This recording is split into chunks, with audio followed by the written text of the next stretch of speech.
지금 이 이야기는 단순히 금리에 대한 설명이 아닙니다. 이 이야기는 왜 어떤 날은 숨이 막히듯 이자가 무겁게 느껴지고 또 어떤 날은 같은 대출인데도 마음이 조금 가벼워지는지에 대한 이야기입니다. 그리고 그 시작은 늘 조용합니다. 뉴스 한 줄, 자막 하나, 스쳐 지나가는 기준금리라는 단어에서 모든 일이 시작됩니다. 잠시만 상상해 보시기 바랍니다. 아무 일도 없는 평범한 아침입니다. 커피를 한 잔 내리고 신문을 넘기다 기준금리라는 말이 눈에 들어옵니다. 숫자는 잘 모르겠고 복잡한 말들이 이어집니다. 하지만 그날 저녁 통장에서 빠져나간 이자를 보는 순간 갑자기 그 단어가 가슴에 와닿습니다. 왜인지 모르게 억울하고 설명되지 않는 분노가 올라옵니다. 이 감정 익숙하지 않으십니까? 여기서 첫 번째 완전한 몰입형 오프닝 후킹을 드리겠습니다. 기준금리는 멀리 있는 정책이 아닙니다. 기준금리는 내 통장으로 걸어 들어옵니다. 문제는 그 길을 대부분 모르고 있다는 점입니다. 많은 분들께서 이렇게 말씀하십니다. 기준금리가 오르면 대출이자가 오른다. 기준금리가 내리면 대출이자가 내려간다. 말은 맞습니다. 하지만 현실은 그렇게 단순하지 않습니다. 그리고 바로 그 틈에서 중년의 삶은 흔들리기 시작합니다. 이제 마이크로 후킹으로 들어가 보겠습니다. 은행은 기준금리를 그대로 복사하지 않습니다. 은행은 기준금리를 핑계로 삼습니다. 이 차이를 이해하는 순간 대출이자가 보이기 시작합니다. 기준금리는 나라의 돈값입니다. 돈을 빌려 쓰는 기본 가격이라고 보시면 됩니다. 중앙에서 이 가격을 정하면 은행들은 그 가격을 바탕으로 각자의 계산을 시작합니다. 여기서 중요한 점이 하나 있습니다. 은행은 자선당체가 아니라는 사실입니다. 어느 중년 가장의 이야기를 하나 들려드리겠습니다. 그분은 평생 성실하게 살아오셨고 집을 마련하기 위해 대출을 받았습니다.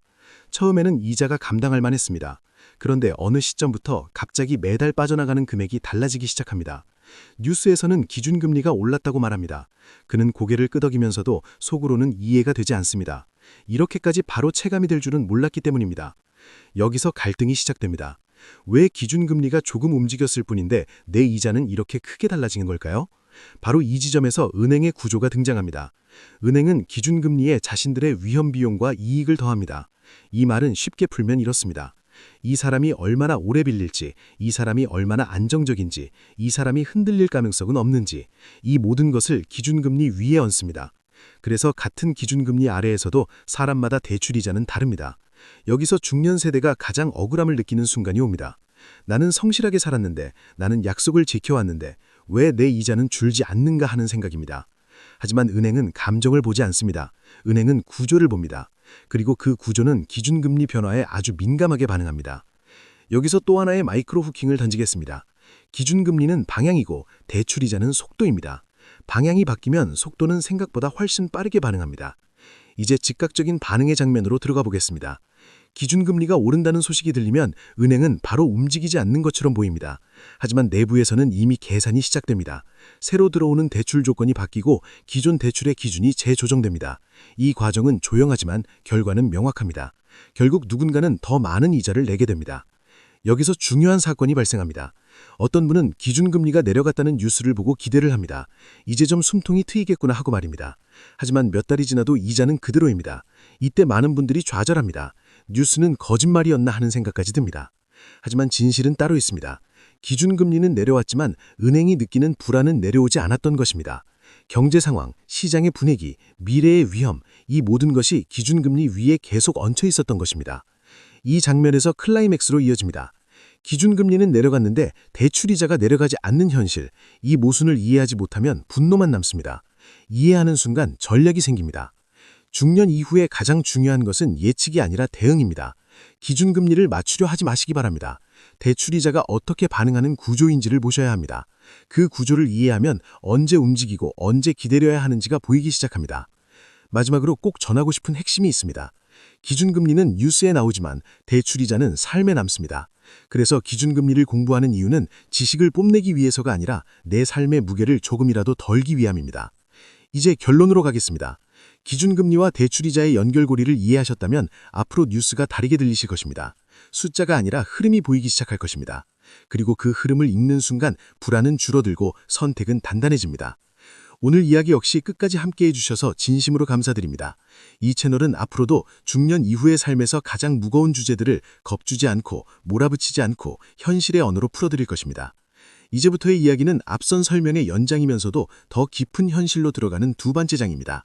기준금리와 대출이자의 관계를 머리로 이해했다면 이제는 가슴으로 체감해야 할 차례입니다. 중년 이후의 돈 이야기는 계산보다 감정이 먼저 움직이기 때문입니다. 많은 분들께서 이런 경험을 하셨을 것입니다. 이자가 오르기 전에는 그저 숫자일 뿐이었습니다. 하지만 어느 날부터 잠자리에 들면 계산이 시작됩니다. 이번 달은 얼마나 나갈까? 다음 달은 더 오르지 않을까? 이 생각이 반복되면 돈이 아니라 마음이 먼저 지쳐갑니다. 여기서 다시 한번 몰입형 후킹을 던지겠습니다. 대출이자는 통장에서 빠져나가지만 불안은 잠자리에 남습니다. 이 차이를 이해하지 못하면 밤은 점점 길어집니다. 기준금리가 바뀔 때마다 은행 창구는 조용합니다.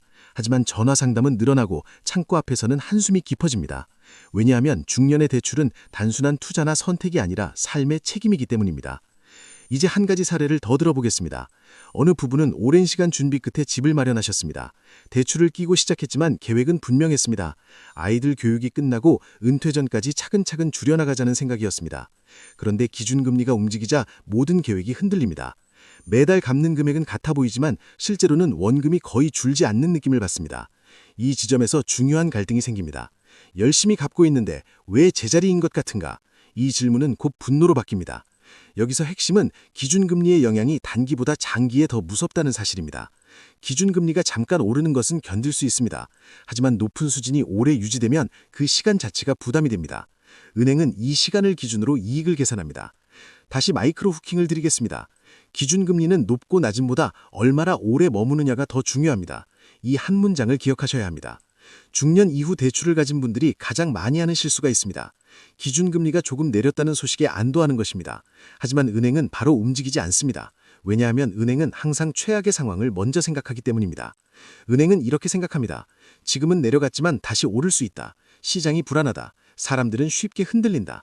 그래서 대출이자를 서서히 아주 느리게 조정합니다. 이 속도 차이가 바로 체감의 차이를 만듭니다. 이제 즉각적인 반응의 장면으로 넘어가겠습니다. 어느 날 고정금리에서 변동금리로 바꾸면 이자가 줄어든다는 말을 듣습니다. 주변에서는 다들 그렇게 한다고 말합니다. 순간 마음이 흔들립니다. 나만 손해보는 것 아닌가 하는 생각이 듭니다. 하지만 이 선택은 기준금리를 제대로 이해하지 못하면 위험해질 수 있습니다. 변동이라는 말은 자유처럼 들리지만 사실은 노출입니다. 기준금리의 모든 움직임을 그대로 맞이하겠다는 뜻입니다. 중년 이후에 이 노출이 생각보다 큰 스트레스로 다가옵니다. 여기서 또 하나의 결정적 사건이 발생합니다. 어떤 분은 변동을 선택했고 처음에는 편안했습니다. 하지만 기준금리가 다시 움직이자 그 편안함은 곧 긴장으로 바뀝니다. 매달 고지서를 열어보는 손이 떨리기 시작합니다. 이 장면에서 중요한 교훈이 나옵니다. 기준금리는 예측의 대상이 아니라 감당의 대상입니다. 내가 이 변화를 버틸 수 있는가? 이 질문이 기준금리보다 먼저 와야 합니다. 이제 이야기는 중년의 시선으로 더 깊어집니다. 젊을 때는 시간이 자산이었습니다. 하지만 지금은 안정이 자산입니다.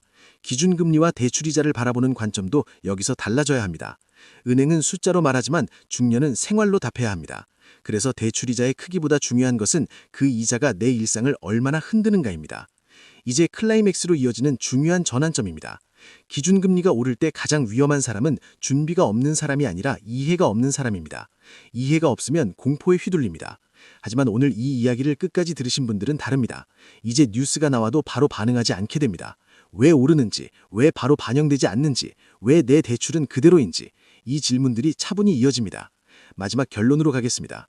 기준금리와 대출이자의 연결은 끊을 수 없습니다. 하지만 그 영향을 줄일 수는 있습니다. 그 시작은 언제나 이해입니다. 돈은 사람을 배신하지 않습니다. 사람이 구조를 모를 뿐입니다. 오늘 이 이야기가 그 구조를 이해하는 작은 계기가 되었기를 바랍니다. 이 채널은 앞으로도 중년 이후의 삶에서 가장 무거운 주제들을 겁주지 않고 몰아붙이지 않고 현실의 언어로 풀어갈 것입니다. 끝까지 함께해 주셔서 진심으로 감사드립니다. 이 이야기가 도움이 되셨다면 마지막으로 구독과 좋아요로 함께해 주시면 큰 힘이 됩니다. 여러분의 노후가 불안이 아니라 이해 위에 서 있기를 진심으로 응원합니다.